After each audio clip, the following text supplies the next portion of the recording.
JUNDA Wet Sandblasting Machine Installation Reference.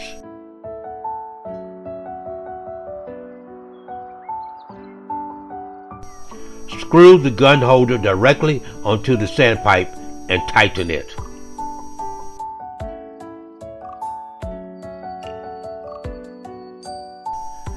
Then it needs to be screwed in place. Screw directly to the screw hole of the gun seat.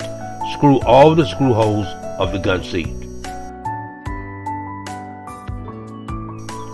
Screw the airbrush directly onto the gun holder.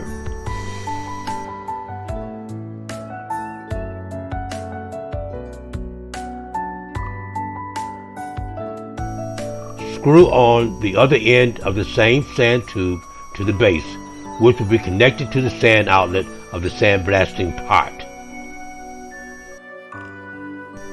The sandpipe is installed from here and extends into this inlet. And then you tighten it from here.